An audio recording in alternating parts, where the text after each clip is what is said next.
Bonjour à toutes et tous et merci d'être là aujourd'hui pour ce deuxième volet sur le harcèlement moral dans les structures vétérinaires. Donc, il y a quelque temps, Marine Delmer de l'association Le Moral nous aboie nous avait présenté ce qu'était le harcèlement moral. Et dans la suite de ce premier déjeuner, aujourd'hui, elle va nous parler de la façon dont on peut s'en protéger, soi, mais aussi nos collègues, et finalement du rôle que nous avons toutes et tous à jouer pour lutter contre le harcèlement moral. Donc, je passe la parole à Marine Delmer. Vous pouvez bon, personne n'a mis ses caméras. Je vous encourage à couper votre micro au cas où pour éviter tout bruit parasite. N'hésitez pas à poser vos questions sur le chat. Et puis, on se dit à tout à l'heure. Toi, Marine. Ça marche. Bonjour, je m'appelle Marine Delmer, je suis vétérinaire de base et donc présidente d'un Moral aux Abois. Je vais vous partager mon écran, comme ça vous allez pouvoir voir un petit peu la présentation. Hop, donc, alors. Donc aujourd'hui, on va parler du harcèlement moral, mais savoir comment lutter. La dernière fois, on a vraiment parlé ce que c'était. Je vais faire un très très bref rappel pour ceux qui n'ont pas vu le replay, mais vraiment, ça va être juste d'un point de vue définition pour qu'on parte sur la même base pour savoir comment lutter. Et pour lutter contre le harcèlement moral, là, ce déjeuner va être orienté vraiment sur effectivement les témoins et les victimes pour tout ce qui va être comment lutter quand on est patron, je l'aborde pas là-dedans. Alors donc pour commencer, on va revenir juste pour qu'on soit tous à jour dessus sur la définition du harcèlement moral. Tel que c'est décrit dans le Code du travail et dans le Code pénal français, ce sont des agissements qui sont répétés et qui ont pour objet ou pour effet une dégradation des conditions de travail, susceptible de porter atteinte aux droits et à la dignité du salarié, d'altérer sa santé physique ou mentale, ou de compromettre son avenir professionnel. Et donc, on avait bien vu que dans cette définition, le mot qui était extrêmement important, c'était répéter. C'est la répétition des actes qui génère un harcèlement moral. Donc, par rapport au replay qu'on a, enfin au replay, au déjeuner qu'on avait fait la fois dernière, si je résume très très rapidement l'impact du harcèlement moral, ça génère un mal-être qui est individuel, qui va par ailleurs aussi générer une baisse de rentabilité, une baisse de réputation pour l'entreprise et qui va générer une mauvaise qualité de soins sur les animaux. Donc, par rapport à tout ça, on peut en fait se demander comment on peut lutter contre le harcèlement moral, d'autant plus que c'est quelque chose où c'est extrêmement difficile en fait d'avoir des preuves. C'est un crime qui est parfait. Vous n'avez pas de bleu sur la joue comme on peut avoir quand on se fait frapper. Les bleus, vous les avez dans la tête. Vous avez des témoins qui sont très souvent silencieux. Le soutien familial, il n'est pas forcément présent parce que en fait, on ne se rend pas compte à quel point la personne, l'agresseur en face, peut être à ce point nocif, en fait, par moment. Euh, et donc, du coup, bah, ça génère vraiment une situation qui est très compliquée pour la victime. Et c'est difficile de venir lutter contre ça, en fait, tout simplement. Parce qu'on n'en a pas forcément les clés, on ne sait pas exactement comment faire. Et donc, c'est important déjà de savoir ce que c'est pour savoir comment lutter. Et ce qu'il faut savoir, c'est que dans le cadre du harcèlement moral, que ça soit dans la vie quotidienne, quand vous êtes témoin, quand vous êtes victime, évidemment quand vous êtes patron aussi, on a tous un rôle à jouer en fait dedans. Et si chacun joue son rôle, il n'y a pas de raison qu'il y en ait et on arrivera plus facilement à le réduire. On va partir vraiment d'un point de vue purement législation. Je vous ai dit que c'était une définition qui était dans deux codes, donc le code pénal et le code du travail, ce qui veut dire que techniquement, s'il y a du harcèlement moral, c'est un double délit. Vous faites une infraction au code pénal et vous faites une infraction au code du travail. Si c'est un double délit, ça veut dire que vous avez double sanction dessus. Donc, vous allez avoir des sanctions qui vont être pénales. Donc, elles peuvent monter jusqu'à 30 000 euros d'amende et 2 ans de prison. Et c'est que des valeurs indicatives. Alors, pour les ans de prison, je pense que c'est 2 ans maximum. En ce qui concerne la valeur financière, ça peut être modifié selon la décision du juge, selon aussi les récidives et le nombre de personnes.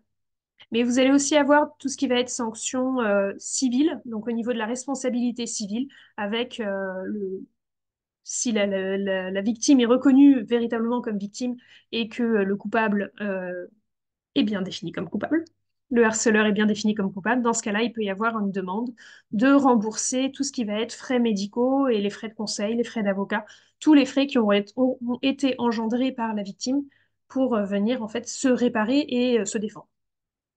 Et par derrière, vous allez également avoir des sanctions qui vont être professionnelles. Donc ça, pour le coup, c'est autant à titre de si vous êtes salarié et générateur de harcèlement moral, mais ça peut aussi être le cas de l'employeur, hein, en fait, tout simplement. D'autant plus qu'il ne faut pas oublier que dans la législation française, s'il y a du harcèlement moral dans une structure, c'est la responsabilité de l'employeur. C'est écrit tel quel.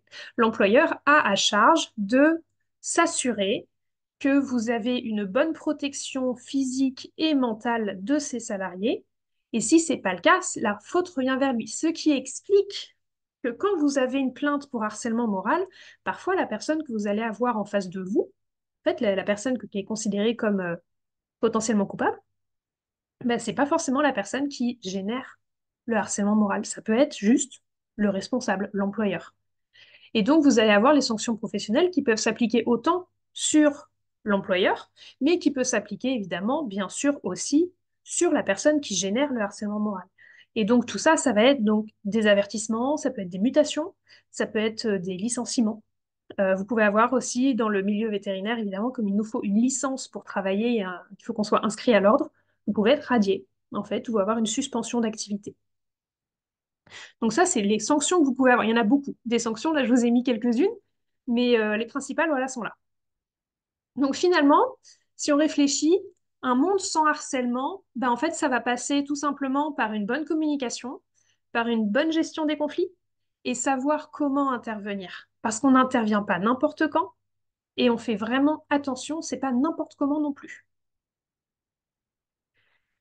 Donc, globalement, un monde sans harcèlement moral, ben, c'est un monde où prône une culture de respect et de tolérance.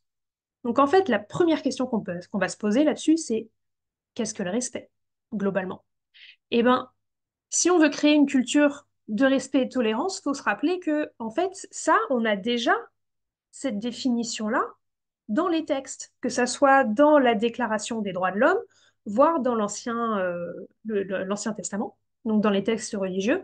On sait tous, on ne fait pas à quelqu'un d'autre ce qu'on n'aimerait pas ce qu'on nous fasse, ça on le sait tous, on le connaît, et bah, les hommes naissent et demeurent libres et égaux en droit.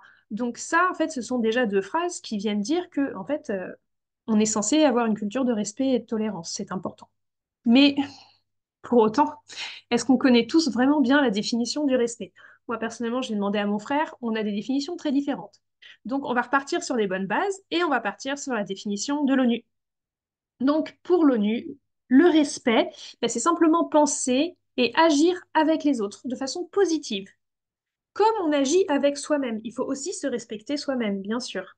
Et donc tout ça, ben, ça implique de faire attention à l'impact de nos mots, de nos actes sur les autres. Il faut inclure tout le monde, il faut accepter les autres. Les autres ne sont pas comme nous, on n'est pas tous des copies conformes, donc il faut accepter la différence. Et donc nécessairement, ben, le respect, ça va passer par la confiance. Et à l'intérieur de tout ça, on va avoir tout ce qui va être empathie, compassion, intégrité et honnêteté. Tout ça, ça fait partie du respect. Donc, je vous ai dit, forcément, il faut avoir une bonne communication, une communication respectueuse. Le petit souci qu'on va avoir avec la communication, c'est que c'est assez compliqué. La communication, comme le décrit très bien Bernard Weber dans son livre Le père de nos pères, en fait, c'est compliqué parce qu'il y a beaucoup de possibilités de ne pas se comprendre. Parce que on veut dire quelque chose, on pense à quelque chose, on veut le dire et on croit qu'on est en train de le dire et en fait, on est en train de dire quelque chose. C'est déjà quatre possibilités. La personne qui est en face, elle a envie d'entendre quelque chose. De ce qu'elle entend, elle croit comprendre quelque chose et en fait, elle entend vraiment quelque chose. Et même principe pour la compréhension. Elle a envie de comprendre quelque chose, elle croit comprendre et en même temps, il y a vraiment ce qu'elle comprend. Donc là-dedans, on a déjà 10 possibilités de se planter. On a 10 possibilités d'avoir un discours qui ne sera pas compris comme nous, on aimerait le faire comprendre. Donc 10 possibilités d'avoir des difficultés à communiquer. Et les problèmes qu'on va avoir sur la communication aujourd'hui, Bah, globalement, il y en a deux. Le premier, c'est que souvent, on va parler exactement comme on aimerait qu'on nous parle. Donc, en fait, on a une façon de fonctionner qui est propre, hein. On a des profils qui sont tous très différents. Et en fait, on va parler comme, bah, sans se poser de questions. On parle comme on parle. Et donc, on se dit que nécessairement, les autres, eh ben, en fait, on va leur parler comme on parle. Mais parfois, ça fonctionne pas. Vous avez des personnes qui sont très franches, très directes, très impactantes, très piquantes. Et ça, bah, sur une personne qui est très sensible, ça va pas fonctionner. Et inversement, une personne qui va être un peu plus fermée aux émotions va pas comprendre le discours de la personne sensible. Et donc, ça peut tout ça générer des conflits.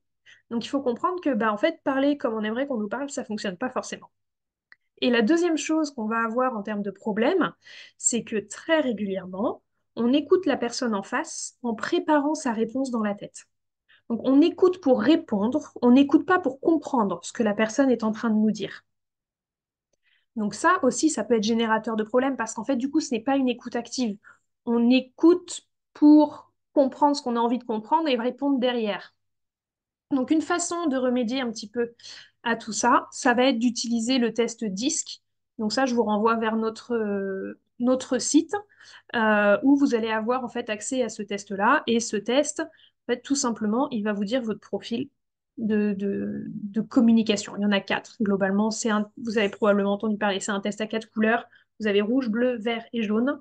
Et en fait, ça dépend si vous êtes dominant, influent, stable ou consciencieux. Ça dépend vraiment de comment vous fonctionnez. On est rarement une seule couleur. La couleur, elle change au cours de notre vie. Donc en fait, notre discours et notre façon de parler changent au cours de notre vie. Donc c'est un test qui est vraiment très très efficace pour savoir comment vous parlez, en fait, et comment en fait vous pourriez parler aux personnes en face de vous. Alors l'une des possibilités pour avoir une communication aussi qui se fasse sans blesser, c'est d'utiliser la communication assertive. C'est en gros de la communication non violente. Donc l'idée de la communication assertive, c'est que vous pouvez défendre vos idées et faire valoir vos droits sans pour autant blesser la personne en face. Et pour ça, il y a quelques règles. La première règle, la plus importante, je pense, c'est qu'on n'utilise pas des phrases en jeu. On dit pas vous êtes toujours hors... pardon, on utilise des phrases en jeu, on n'utilise pas des phrases en tu ou en vous. Donc par exemple, si vous dites vous êtes toujours en retard, ben, ça fonctionne pas. En fait, c'est blessant, c'est piquant pour la personne en face. Donc, on ne dit pas ça. En communication assertive, on va plutôt dire je me sens frustrée quand les réunions commencent en retard, quand le premier client est pris en retard, quand voilà. Vous allez trouver en fait quelque chose, je me sens frustrée quand je vois que tu as quelques minutes de retard ou quelque chose comme ça. Là, il n'y a pas d'accusation. C'est vous exprimez en fait ce que vous ressentez sur un acte, quelque chose. Donc, vous êtes vraiment sur, vous expliquez ce que vous voulez, vous communiquez sans pour autant aller attaquer la personne en face de vous. La deuxième chose, c'est d'avoir une écoute active. Donc, comme j'ai dit tout à l'heure, quand on écoute et qu'on entend les gens parler régulièrement, en fait, on va se demander qu'est-ce qu'on va pouvoir répondre. Et là, l'idée, c'est vraiment d'avoir une écoute active, une écoute très attentive. Ça, je vous l'expliquerai un petit peu plus après. Et après, en fait, la communication assertive, elle va vous permettre de dire non de manière claire, en étant respectueux. Vous allez pouvoir être précis et direct sur vos besoins et sur ce que vous avez l'intention et envie de dire. Et vous allez, en plus, derrière, en fait, ça va nécessiter le fait d'être objectif. Donc, quand vous allez décrire des choses, des faits qui se sont passés, vous serez nécessairement objectif sur la communication assertive. Parce que si vous restez en fait, dans vos émotions, vous ne le serez pas. Et donc là, l'idée, c'est vraiment de raconter en fonction de ce que vous ressentez, et donc vous êtes objectif par rapport à ce que vous ressentez. Et bien sûr, c'est d'avoir un langage corporel ouvert. Donc vraiment ouvert avec pas les bras croisés, les épaules bien dégagées. L'idée, en fait, c'est de montrer le cœur, tout simplement. Montrer que le langage ouvert, c'est vraiment montrer que, en fait, on peut parler cœur à cœur. Donc après, aussi, nécessairement, en vivant en société, il va y avoir un problème de résolution de conflits. Donc il va falloir apprendre à résoudre les conflits. Il y en aura nécessairement et c'est pas nocif, c'est très positif, les conflits. Mais il faut savoir les régler. Donc la première chose, c'est qu'on va pas laisser traîner le problème, parce que bah, si on laisse traîner le problème, ça finit en grosse bagarre et là, ça devient beaucoup plus compliqué. Mais pour autant, on réagit pas dans l'émotion. Si vous réagissez dans l'émotion, vous allez être beaucoup plus agressif. Donc, vous allez prendre votre temps, vous allez descendre vos émotions. Ça peut être réagir le lendemain, ça peut être réagir dans 2, 3 heures. Vous prenez le temps de descendre vos émotions. Et une fois que vous êtes calme et posé, là, vous allez pouvoir discuter. La communication assertive se fera beaucoup plus facilement que si vous êtes dans l'énervement ultime. Il faut savoir quand il y a un conflit, souvent, ben, il commence dans notre tête. Parce qu'on pense que la personne en face, elle va faire exactement ce que nous, on aurait fait. Et c'est là qu'il va y avoir un problème. On n'accepte pas la différence de l'autre. On va se dire, OK, moi j'aurais fait comme ça, je comprends pas pourquoi tu l'as pas fait, franchement c'est inadmissible. Nan. Non, ça c'est non. Les personnes sont différentes, il faut accepter que nous sommes tous différents. Et donc, quand on va entamer une discussion pour faire une résolution de conflit, en fait, pour résoudre un conflit qu'on peut avoir avec un collègue, avec son employeur, la première chose, ça va être se concentrer sur les événements et sur les comportements concrets, pas sur la personnalité. La personne, vous la connaissez, vous la voyez, ok, peut-être elle arrive tous les jours de mauvaise humeur, peut-être que quand elle arrive, le truc le plus important dans sa vie, c'est de prendre une tasse de café avant de commencer sa journée et ça vous énerve. Peu importe. Ça, c'est sa personnalité. Vous allez vous concentrer sur l'événement qui a généré en fait ce conflit. Et vous allez être essentiellement là-dessus et sur les comportements concrets qu'il y a eu pendant cet événement, en fait, tout simplement. Et ce qu'il faut aussi voir, c'est qu'il va falloir accepter d'avoir tort. Dans la personne en face de vous, dans la tête de la personne en face de vous, peut-être c'est vous qui êtes en tort. Donc il faut être ouvert au point de vue de la personne en face, accepter que bah, pour elle, on n'a pas raison. Et donc le fait d'accepter de potentiellement avoir tort va beaucoup plus facilement ouvrir le fait de pouvoir résoudre ce conflit. Et une fois que tout ça c'est fait, vous allez pouvoir trouver des solutions pour éviter que ça se reproduise. Donc, la chose qu'il va falloir se rappeler quand il y a un conflit, encore une fois, je le dis, le conflit, c'est très positif en soi.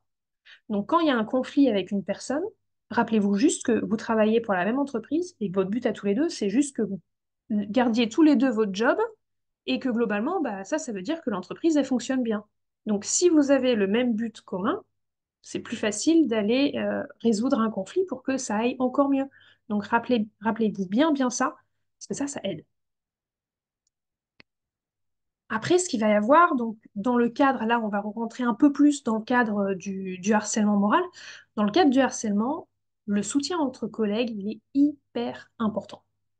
Parce que globalement, si le harcèlement n'est pas nommé, donc c'est ce que Marie-France Irigoyen, donc c'est la psychiatre qui a fait rentrer le harcèlement moral dans le code du travail et dans le code pénal, elle le nomme perversion, puisqu'elle a travaillé, elle a écrit des bouquins essentiellement dessus. Donc, si vous ne nommez pas le harcèlement moral, en fait, comme un acte, et ben en fait, vous le transformez en un acte encore plus grave.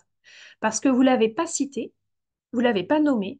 Et donc, ça veut dire que bah, vous laissez couler, en fait, et donc vous laissez la victime complètement démunie, agressée et agressable à merci. Comme vous mettez des œillères, un mur, vous ne voyez pas ce qui se passe, bah, nécessairement, en fait, la victime, elle se retrouve toute seule. Et en fait, bah, du coup, le harceleur, il peut faire ce qu'il veut parce que personne ne va réagir. C'est un peu l'idée. Donc, quand on se soutient entre collègues, il va y avoir plusieurs choses à ne pas faire, en fait, ou sur lesquelles il va falloir être extrêmement attentif. La première chose, il va pas falloir accepter l'opinion des autres. Souvent, ça arrive quand on est en équipe d'avoir un conflit entre deux et une qui va aller bah, lâcher du lest un petit peu sur une autre personne, qui va critiquer, qui va dire non mais ça c'est pas possible. Il va falloir accepter d'entendre tout ça, mais pas pour autant de se forger une opinion dessus. Donc ça, il va falloir faire attention à ça. Et en plus de ça, si vous voyez ou vous entendez des opinions ou des actions qui vous paraissent quand même un peu limites, eh ben, il ne faut pas hésiter à le dire gentiment et à ne pas tolérer en fait d'être témoin de tout ça. Et donc ça veut dire réagir dès les prémices du harcèlement moral. On a vu que c'était long à se mettre en place. On a vu que c'était des actes qui étaient répétés. Donc nécessairement, s'ils sont répétés, bah, ça prend un petit peu de temps dans le temps, ça peut prendre jusqu'à plusieurs années, hein. Donc il faut réagir dès le début. Dès que vous voyez un manque de respect, dès qu'il y a un mensonge qui paraît un peu bizarre, dès que vous sentez qu'il y a une manipulation, que ça soit évidemment sur vous, mais que ça soit aussi sur vos collègues, il faut réagir dès le début. Et ne jamais juger une victime, ni faire un commentaire ou une interprétation dite sauvage, c'est-à-dire une interprétation comme ça. On vous a rien demandé, vous faites une interprétation. Ça, il faut surtout pas le faire. Ça peut vraiment être encore pire pour la victime par derrière. Et derrière, puisque en tant que témoin, en tant que collègue, ben, on peut tout à fait, et ça arrive régulièrement, euh, être ce qu'on appelle un témoin muet ou complice, en fait, entre guillemets, c'est-à-dire qu'on ne dit rien. On voit, mais on laisse faire.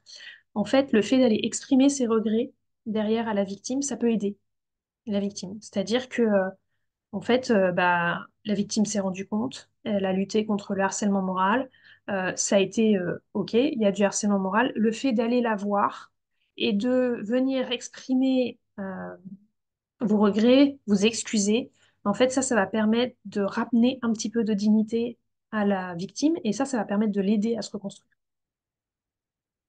Alors, intervenir en tant que témoin, comme je l'ai dit, ça se fait pas n'importe comment. En revanche, ce qu'il faut savoir, c'est que dans une situation de harcèlement moral, cette situation ne fera que s'amplifier s'il n'y a personne derrière qui vient intervenir énergiquement. Globalement, c'est le principe du lâcher-prise. Vous faites quelque chose qui est, on va dire, répréhensible au niveau de la loi, vous n'êtes pas fait prendre, bon, bah, vous allez continuer en fait, parce que dans ce cas-là, ça va. Le harcèlement moral, c'est le même principe. Vous avez quelqu'un qui est victime agressée par une autre personne. Si la personne agressée, si l'agresseur, pardon, si l'agresseur n'a personne en face, en fait, pour lui dire non, mais ça, t'as pas le droit de le faire, bah, en fait, il n'est pas puni, donc il va continuer. Et s'il continue, en fait, après, ça va aller crescendo, ça va aller de pire en pire. Donc, il faut intervenir. Et pour autant, comme je disais, on fait attention. Donc, il ne faut pas se laisser emmener dans le registre de la violence. En général, c'est par le pervers ou l'agresseur qui va essayer de venir nous chercher. Ah non, mais t'as vu, c'est inadmissible, j'avais dit qu'elle était complètement folle. Voilà, faut pas se laisser emmener là-dedans. Il faut pas non plus tomber dans la stigmatisation. Il faut garder ses propres opinions et ne pas venir chercher en fait l'accord en fait de l'agresseur et se dire que ce qu'il dit c'est nécessairement la vérité. Donc, il faut refuser d'entrer dans son jeu. Parce que dans le harcèlement moral, vous avez un phénomène de groupe qui va être extrêmement rapide. Et si le groupe refuse d'entrer dans le jeu du bourreau, il n'y aura pas de phénomène de groupe. Et donc, nécessairement, vous aurez un harcèlement moral qui sera, entre guillemets, moins fort et plus facilement, en tout cas, arrêté. Et par derrière, il faut aussi apporter une oreille attentive à la personne sans avoir un a priori. Il faut vraiment l'écouter. Après, je ne dis pas qu'il n'y a pas des personnes qui vont pas se placer toutes seules en victime. Tout n'est pas harcèlement moral, quand même le préciser, mais pour autant, rester dans le doute et porter une oreille attentive à la personne. Donc globalement, vous avez deux options. Si la victime en face, elle est consciente de la souffrance qu'elle est en train de subir, dans ce cas-là, vous pouvez lui proposer de témoigner par écrit en rédigeant soit une attestation, soit carrément proposer d'aller, si elle va faire une plainte à la gendarmerie, de proposer de donner votre nom pour aller en fait être auditionné, tout simplement. Et derrière, avoir une écoute active pour la victime. La partie la plus difficile, c'est si la personne elle n'est pas consciente de sa souffrance. Si elle n'est pas consciente, bah, ce que vous pouvez faire, c'est en fait vous-même aller prévenir la direction pour dire, OK, voilà ce que j'ai vu, voilà ce dont j'ai été témoin. J'ai des petits doutes sur la relation qu'il peut y avoir entre les deux. Je me demande s'il n'y a pas quelque chose de nocif avec une communication un peu, un peu toxique. Et bien sûr, on apporte aussi une écoute active. Donc l'idée, c'est que en tant que témoin, dans tous les cas, on intervient. Dans tous les cas, on dit quelque chose. Si on ne dit rien, ça escalade. Donc on intervient. Mais on n'intervient pas n'importe comment. Donc la première chose, c'est quand vous êtes témoin d'un acte de harcèlement moral, d'une scène, en fait, tout simplement, la première chose, c'est que vous allez évaluer la situation. Il est hors de question d'intervenir et de vous mettre vous-même en danger. C'est pas la peine. Donc, vous évaluez, vous regardez le contexte. Est-ce que c'est vraiment quelque chose de injustifié? Est-ce que c'est un conflit? Je rappelle que le conflit est plutôt positif. Donc, est-ce que c'est un conflit ou est-ce que c'est un acte de harcèlement moral? Et derrière, vous allez aussi vérifier votre sécurité. Il est hors de question de vous mettre en danger, que ça soit physique, Moral, c'est un peu moins probable, mais en tout cas physique, il est hors de question de vous mettre en danger. Vous analysez bien sûr la sécurité d'abord dans la situation pour pouvoir aller intervenir. Et après, si tout est correct, vous pouvez venir intervenir. Et là, ce que vous allez faire, c'est vous allez exprimer votre ressenti de façon assertive. Donc, ça va pas être du tu, du vous, comme on a dit tout à l'heure, qui sont des phrases qui sont très agressives pour la personne. On a une accusation derrière. Donc là, on va vraiment rester en fait sur des phrases de ressenti, sur du jeu. Et vous allez dire, je pense que ce genre de commentaire est déplacé, par exemple, ou peut-être que on peut en discuter un petit peu plus tard, ou voilà, des choses comme ça. Et en termes de position physique, vous allez vous rapprocher physiquement de la victime pour un peu comme si vous étiez un pilier, en fait, et la victime va pouvoir s'appuyer sur vous. Le fait de vous rapprocher physiquement va permettre de montrer que, un, vous n'êtes pas d'accord et d'apporter un soutien à la personne en face de vous qui est à côté de vous, du coup, qui est victime. Et après, derrière, ça va être documenté. Donc, faire un petit journal d'événements. Par exemple, dès que vous voyez quelque chose, hop, vous le documentez, vous le marquez. Vous allez essayer de parler à la victime en privé. Et donc là, c'est faire de l'écoute active, ce que je vous explique juste derrière. Vous allez encourager le signalement, voire vous allez proposer en fait d'accompagner la victime dans ses démarches pour l'aider, pour lui donner du courage en fait de faire tout ça. Et bien évidemment, vous allez avoir tout un tas de ressources que je vais vous citer un petit peu plus tard, et vous allez pouvoir les consulter avec l'accord de la victime, voire lui transmettre les ressources si elle n'en a pas conscience. Donc, l'écoute active, je vous en ai pas mal parlé. On va revenir un petit peu dessus. Donc, ce qu'il faut comprendre dans le harcèlement moral, c'est qu'initialement, la victime, elle ne sait pas du tout ce qu'elle est en train de traverser. On s'en rend pas compte. On est complètement lavé d'un point de vue cerveau. Et donc, on ne voit pas. Donc, si vous êtes témoin, en fait, vous allez pouvoir avoir une force qui va lui permettre, en fait, de réaliser. Et cette force, ça peut être l'écoute active. Rien qu'avec de l'écoute active, vous allez pouvoir aider la victime à prendre conscience de sa situation. Et en même temps, vous allez pouvoir valider ses sentiments. C'est-à-dire que la personne, elle va s'épancher, elle va vous raconter ce qu'elle a vécu. Et en fait, elle va plus facilement pouvoir mettre des mots sur ce qu'elle ressent. Et vous, vous allez, en fait, rien qu'en écoutant, pouvoir valider les sentiments qu'elle a, les émotions qu'elle a. Et en faisant tout ça, en fait, vous lui redonnez le contrôle sur la situation. Comme elle s'en rend compte, elle va pouvoir plus facilement lutter contre. Quand on s'en rend pas compte du harcèlement moral, c'est là qu'on est agressable. À partir du moment où on s'en rend compte, alors on a tous les effets que j'avais déjà expliqués dans le déjeuner précédent, mais en fait, c'est là qu'on va pouvoir commencer à agir pour faire les choses. Et donc, en fait, le fait de faire parler, ben, la personne, elle va réaliser, ah oui, mais en fait, il s'est passé ça la semaine dernière. Ah, et puis le mois dernier, il y avait eu ça. Ah, et puis encore avant, j'avais vu ça. Mais en fait, ça fait beaucoup de choses quand même. Et la victime, elle va sortir de un événement traumatique et elle va prendre en compte l'ensemble, ce qui va permettre de faire comprendre ce qui est en train de se passer et de réaliser de quoi elle est victime. Et donc derrière, ben, en faisant de l'écoute active, vous allez nécessairement à la fin pouvoir lui présenter les différentes ressources qu'il va y avoir. Donc les principes de l'écoute active, globalement, c'est vous avez une attention complète. Vous n'avez pas le téléphone à côté ou vous attendez un message ou quoi que ce soit. C'est vraiment l'attention complète à la personne. Vous montrez que vous l'écoutez avec des petits hochements de tête et vous avez une posture qui est complètement ouverte. Si vous restez en retrait, les bras fermés, complètement comme ça, on n'a pas envie de discuter avec vous, vous êtes dans la protection. Euh, donc c'est complètement fermé. Donc vraiment, voilà, posture ouverte. Ça peut être avec au bar, avec un verre d'eau, avec un verre, un cocktail, peu importe. Ça peut être chez vous. On s'en fiche, mais l'idée c'est d'avoir une écoute active. Et vous évitez tout ce qui va être interruption. Donc ça va être le coup de téléphone, le SMS, la notification de je sais pas quoi, tout ça, on met ailleurs. On ne doit pas, on doit éviter en tout cas tout ce qui va être interruption pour la personne parce que ça peut la couper et ça peut bloquer ses émotions et le fait de dire. Et après, ben, en fait, ce que vous allez pouvoir faire, c'est vous allez reformuler. Parce que comme je vous ai dit, la communication, c'est très difficile. On pense dire quelque chose et on n'est pas forcément en train de le dire. Et la personne en face, elle comprend pas forcément ce qu'on essaie de dire.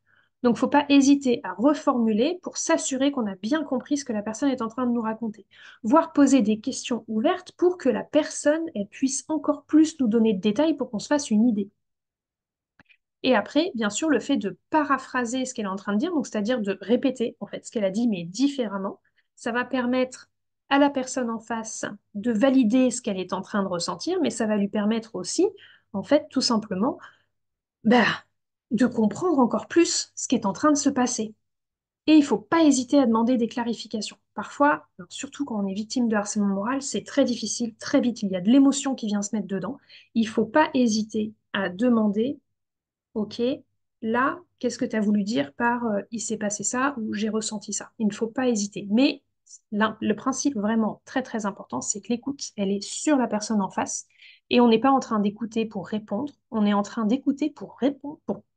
On n'est pas en train d'écouter pour répondre, on est en train d'écouter pour écouter et pour comprendre ce qui est en train de se passer. Donc il faut vraiment bien poser les questions, avoir des questions bien ouvertes pour bien tout comprendre et que la personne puisse exprimer naturellement et sans peur de jugement. Et là, c'est là qu'il va y avoir un point important et c'est là que la famille, en général, parfois, va montrer un soutien qui va être bien plus faible que ce que la victime aurait besoin. En fait, le fait de porter des jugements ou de faire des petits commentaires parce qu'on connaît bien la personne en face de soi, et ben en fait, tout ça, ça va encore plus placer la victime dans une souffrance où elle va se dire encore plus, ok, c'est ma faute, c'est moi qui suis coupable. Et en fait, ça, il faut pas. Il faut pas parce que la victime elle est déjà très très fortement dans la culpabilisation et si vous la repoussez encore plus dedans, vous augmentez sa souffrance. Donc, toutes les petites phrases, ça peut être un de vos collègues, ça peut être votre fille, votre enfant, votre femme, votre frère, dans votre famille, peu importe la petite phrase parce que on te connaît bien. Non, mais peut-être que tu as été un peu, t'as peut-être été un peu dur sur ce coup-là. Tu l'as peut-être pas pris dans le bon sens. Après, tu te rends compte, t'es allé voir, tu lui as dit ça. Tu crois pas que tu mets un peu l'huile sur le feu là quand même? Faut peut-être poser un peu les bases. Tout ça, en fait, c'est une accusation sur la victime qui, elle, déjà, n'est pas certaine qu'elle n'est pas coupable. Alors qu'elle ne l'est pas, hein, mais elle n'est pas certaine qu'elle le soit pas. Et donc, nécessairement, en fait, ben, s'il va y avoir ce genre de petit jugement, derrière, on va se dire, ah ouais, ok, peut-être en fait, c'est ma faute. Et c'est pas ça qu'on cherche dans l'écoute active. Ce qu'on cherche dans l'écoute active, c'est que la personne, elle nous ouvre son cœur, elle nous donne exactement ce qu'elle ressent et comment elle vit la situation. Alors après, je vous ai parlé des ressources, il y en a plein. Donc, les ressources, globalement, là où on va être un peu limité, c'est qu'en veto, on a rarement plus de 11 salariés, sauf si on est dans un grand groupe. Mais dans l'idée, vous avez s'il y a plus de 11 salariés, nécessairement, il doit y avoir des représentants du salarié. Donc, s'il y a des représentants du salarié, eux peuvent vous aider. S'il y a plus de 50 salariés, il y a une obligation d'avoir ce qu'on appelle un comité d'hygiène, de sécurité et des conditions de travail. Donc, ces deux choses, ces deux éléments-là, en fait, c'est un peu la même chose. Et ce sont des personnes qui sont, c'est un peu des syndicats, c'est des personnes qui viennent, en fait, vous soutenir et qui doivent s'assurer que bah, les salariés soient bien, en fait, dans leur travail, que leurs conditions soient correctes. Rappelle que le harcèlement moral, ça dégrade les conditions de travail. Et il y a une obligation de sécurité et physique et mentale par l'employeur sur les employés. Donc, ils sont chargés de vérifier tout ça. Après, vous allez avoir évidemment tout ce qui va être les RH, les ressources humaines, la médecine du travail également, avec qui vous pouvez discuter et voir un peu plus loin carrément l'inspection du travail. Leur faire un retour, si jamais vous vivez des choses difficiles, voilà, ils peuvent lancer une inspection derrière. Et on a la chance en vétérinaire d'avoir un ordre et donc l'ordre peut venir vous aider dessus, mais il faut savoir que l'ordre en général vient vous demander une médiation. Vous allez chercher une médiation pour pouvoir discuter avec la personne en face si le discours est difficile. Pour autant, est-ce qu'il n'y aurait pas d'autres ressources utiles un petit peu plus rapides? Il y en a. La première à vraiment connaître, ça va être le 3114. Le 3114, c'est le numéro national de la prévention du suicide. Un peu dur, je suis d'accord. En attendant, le harcèlement moral peut aboutir à des idées suicidaires. Donc, il faut absolument connaître ce numéro. Il est autant orienté sur les personnes qui sont en crise que sur les personnes qui sont en fait témoins de ce genre de choses et qui redoutent qu'il va y avoir un passage à l'acte, voire qui sont en train d'accompagner une personne qui est là-dedans. Ce qu'il faut savoir, c'est que si une personne se suicide, ou souhaite se suicider, et la personne, elle veut pas mourir. Ça, il faut sortir de ce tabou-là. La personne qui se suicide n'est pas une personne qui veut mourir, c'est une personne qui veut éliminer la souffrance, qui veut arrêter, qui souffre beaucoup trop. Et en fait, il y a une façon extrêmement simple de stopper une crise suicidaire, c'est d'aller discuter avec la personne. Si vous discutez, ça ne veut pas dire que vous y arriverez forcément, mais si ne serait-ce que discuter avec la personne, vous allez désamorcer la situation. Et après, vous passez le relais, bien évidemment. Mais le 31-14 peut vous aider dans ces choses-là. Bien évidemment, il y a un moral aux abois qui est spécifique au harcèlement moral. Vous avez Veto Entraide, l'association SPS, qui elle a un numéro vert aussi que vous pouvez appeler 24 heures sur 24. Vous avez un programme qui s'appelle Villa M, qui est aussi orienté sur tout le domaine médical. Et vous avez l'association Dites Je suis là, qui elle aussi est là pour lutter contre le suicide. 31-14, Dites Je suis là, c'est essentiellement côté suicide. Le reste, on va être vraiment sur le bien-être au travail et la souffrance. Je vous ai mis le QR code avec le SOS dessus. Vous avez en fait, si vous scannez, vous rentrez, vous arrivez sur la page du site et vous allez avoir tous les numéros. Et globalement, donc on a vu pour le témoin, mais on peut se demander maintenant pour la victime, en fait, tout simplement, qu'est-ce qu'elle peut faire, quelles sont ses ressources, quel va être l'avenir, et puis bah, en fait, comment elle peut lutter contre tout ça. Donc, la première étape, ça va être d'engager la discussion. Si effectivement vous avez l'impression d'être victime de harcèlement moral, la première chose, ça va être d'aller discuter en fait avec la personne en face de vous. Parce que comme je vous disais, la discussion, c'est compliqué. La communication, c'est pas forcément, euh, elle se passe pas forcément très bien. Vous pouvez avoir des mots qui sont plus durs que ce que vous pensez et la personne en face de vous peut les prendre plus ou moins difficilement. Donc vous allez discuter tête à tête, reposer, avec une écoute active de chaque côté, et être ouvert au fait d'avoir tort ou de ne pas avoir fait les choses correctement, entre guillemets, pour la personne en face. Si vous n'engagez pas cette étape de discussion, vous partez directement sur le principe que cette personne, elle est coupable. Or, c'est pas forcément le cas. Peut-être que la personne que vous visualisez comme agresseur, en fait, elle a juste pas réalisé l'impact de ce qu'elle raconte, la façon dont elle se comporte. Elle voit pas ça, et en fait, si elle le voit pas, ben, elle va continuer à agir parce que personne vient lui dire que c'est pas normal et vous, ça va générer une situation de harcèlement moral pour vous et la personne en face, en fait, elle s'est pas rendue compte de tout ça. Donc, vous allez discuter avec elle pour voir, tout simplement. Et là, en fonction de cette discussion, vous allez savoir, ok, la personne est innocente, elle ne se rendait pas compte, on va améliorer les choses, ou elle est coupable. Clairement, pour avoir été dans cette situation-là, la personne, l'agresseur, dans mon cas, en avait parfaitement conscience, on n'avait rien à faire. Clairement, discussion a été faite, la personne est coupable, elle n'en a rien à faire et ça ne changera pas. Donc, discussion inefficace. Mais il faut passer par cette étape. La personne en face de vous, si elle est effectivement, si elle ne se rend pas compte du mal qu'elle est en train de vous faire, le fait de lui en parler peut simplement faire revenir en fait dans l'autre sens. Ah ok, pardon, excuse-moi, je me suis pas rendu compte. Bon, on va améliorer les choses. Comment est-ce qu'on peut parler? Et là, vous parlez éventuellement profil disque pour voir un peu comment discuter avec la personne.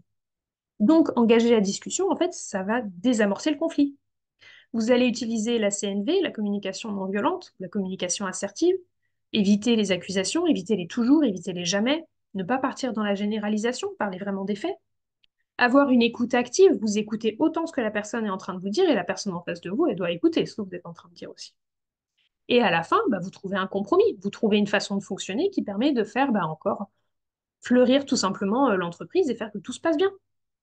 Là, on a un désamorçage parfait en fait. Si ça fonctionne pas, bah, dans ce cas-là, on passe à l'alerte. La première chose à faire, ça va être simplement, il s'est passé un événement, ok, on va l'écrire.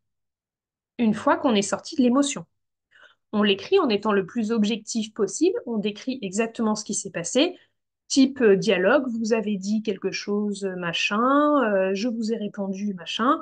Voilà, vous écrivez parfaitement, vous envoyez ça en lettres recommandées avec accusé de réception pour avoir une preuve, et vous l'envoyez directement à l'agresseur.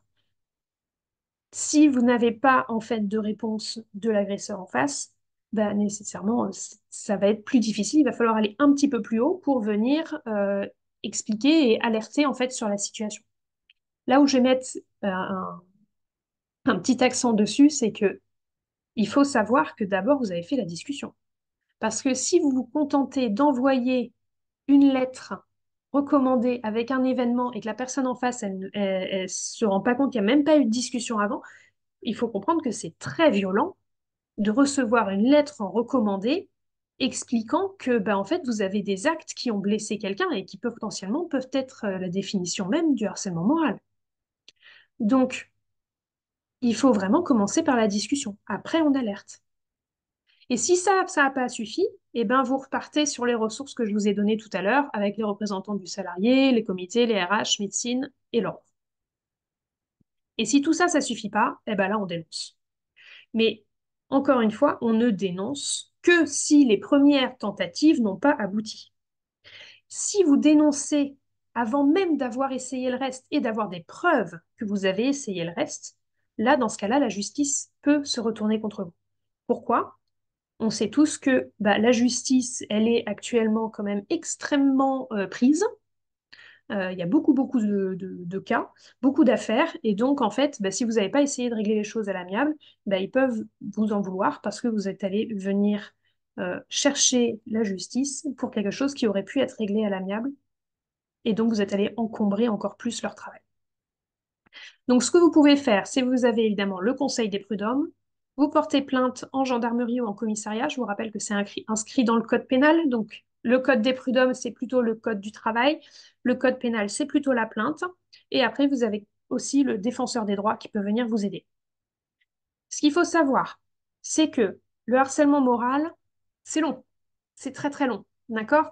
Quand vous voyez que les personnes victimes de viol, elles attendent 4 ans pour avoir leur procès, dites-vous que le harcèlement moral, c'est pas beaucoup mieux. Et effectivement, il faut comprendre que la procédure, en gros, si vous allez vraiment au bout, il faut compter presque une dizaine d'années. Et pour autant, vous pouvez dénoncer 5 à 6 ans après les faits. Alors, 5 à 6 ans, en fait, ça dépend quel tribunal vous allez voir. Donc, si vous partez sur le principe qu'on dénonce, eh ben, on va rassembler les preuves avant d'y aller. Vous n'allez pas au commissariat comme une fleur, avec rien de préparé pour raconter ce qui vous est arrivé. Vous rassemblez tout ce que vous pouvez avoir pour prouver. D'accord? Je vous ai dit que c'était très difficile à prouver, donc il va falloir rassembler les preuves.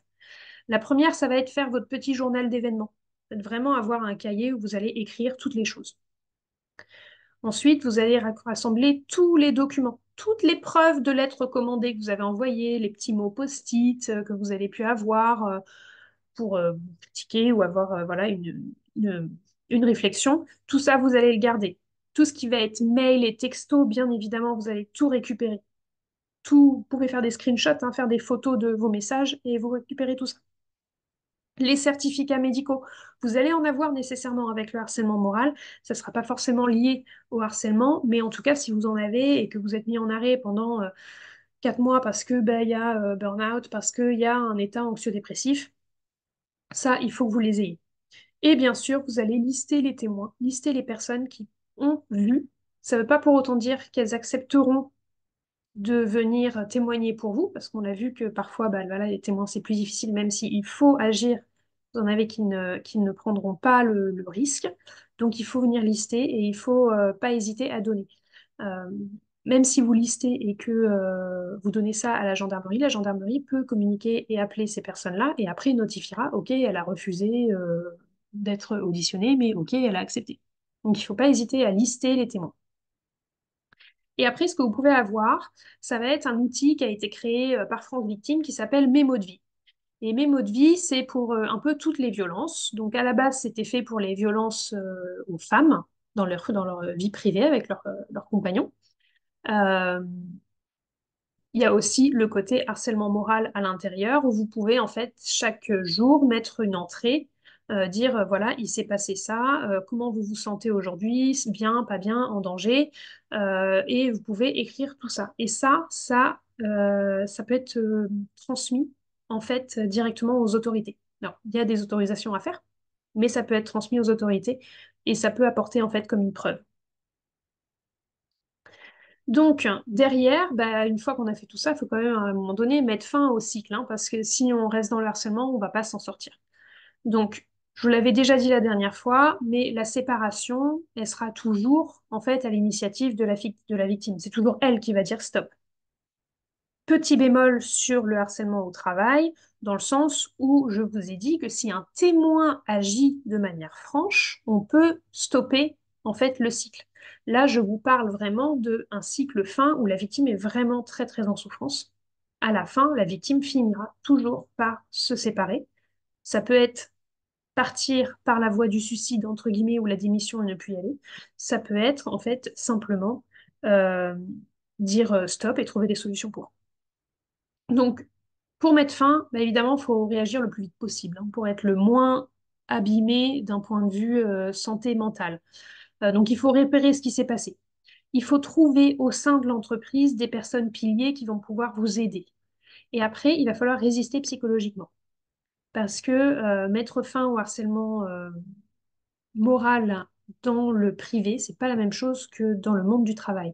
Dans le privé, vous quittez la personne et déjà, c'est plus facile, entre guillemets.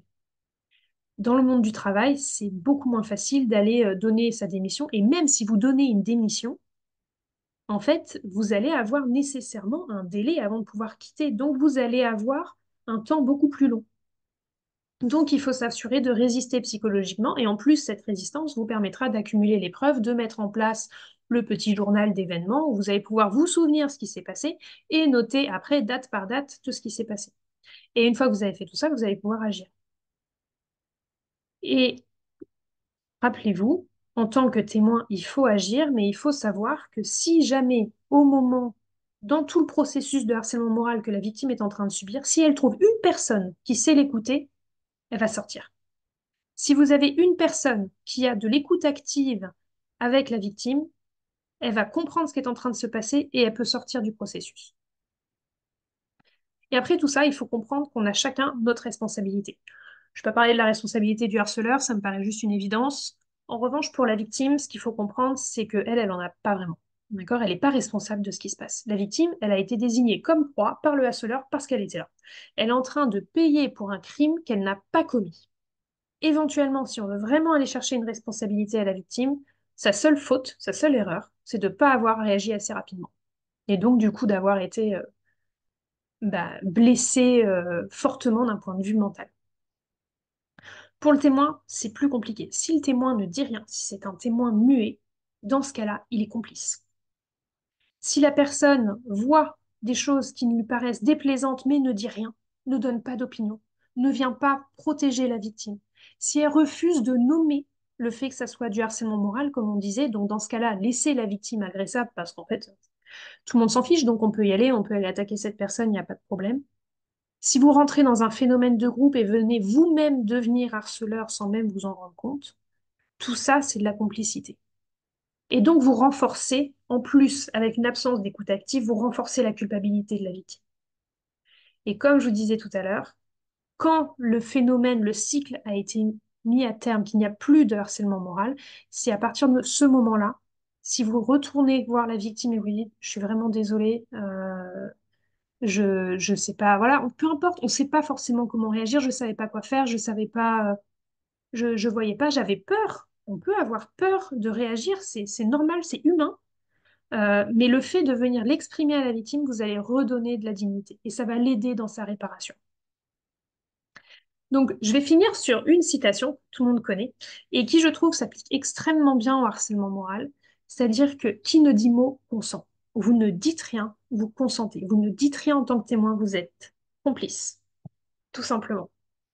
Voilà, j'espère que je vous ai pas trop miné le moral, mais je vous remercie en tout cas pour votre écoute et si vous avez des questions, n'hésitez pas. Je vous mets deux petites choses qui peuvent vous aider à comprendre un peu plus. Bien sûr, il y a le livre Le harcèlement moral qui a été écrit par Marie-France Irigoyen qui explique très bien autant dans le couple que dans le monde du travail.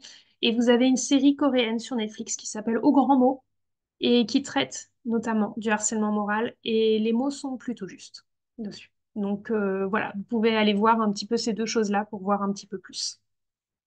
Je vous remercie. Merci Marine pour cette présentation. Donc si vous avez des questions, n'hésitez pas à vous manifester, les écrire sur le chat, levez la main. Juste avant de couper l'enregistrement, je vais juste apporter une petite précision par rapport aux ressources. Alors notamment le 3114, effectivement, c'est un numéro qui a été mis en place il y a 2-3 ans, un numéro national pour la prévention du suicide, mais il ne s'adresse pas uniquement aux personnes qui ont des idéations suicidaires. Ça peut être aussi les proches et en dehors de toute situation d'idéation suicidaire. Ça peut être des situations de mal-être et qui vont permettre en fait via une plateforme, d'avoir des conseils, une réorientation possible vers des professionnels de santé ou d'avoir des coordonnées d'intervenants localement suivant la problématique. Donc, même si le numéro de prévention du suicide, ça va beaucoup plus large que la question du suicide. Alors, on a beaucoup parlé de l'écoute active. Et effectivement, forcément, ça parle beaucoup avec votre aide. Sachez que l'espace d'écoute propose, c'est le principe de l'espace d'écoute, de proposer une écoute active, une écoute empathique, une écoute rogérienne. J'ai même envie de vous parler dans les attitudes que tu as évoquées dans la conversation avec les personnes, des attitudes de porteurs que je vous incite à aller chercher sur Internet pour comprendre en fait comment des fois par nos remarques, nos conseils qu'on peut donner parfois à tort ou des choses comme ça, peuvent ne pas forcément faire du bien, mais que l'écoute active, l'écoute empathique, elle, même s'il ne fait pas du bien, au moins elle ne peut pas nuire.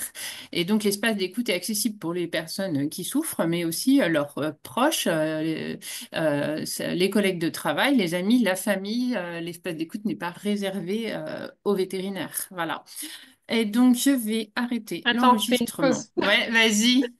Je vais rebondir sur le 3114. C'est aussi dédié aux personnes qui sont autour d'une personne qui aurait commis un acte ou qui aurait tenté. Ça va vraiment, ça va désamorcer vos émotions et ça va vous expliquer. C'est vraiment, là, je vous en parle vraiment pour le suicide parce que c'est dans le cadre du harcèlement moral, c'est ce qu'on va avoir, mais ça peut désamorcer complètement vos émotions et ça peut vous expliquer si vous êtes autour et pas dans une situation de crise, tout simplement. Voilà, tu peux. Mhm. Allez, je coupe l'enregistrement.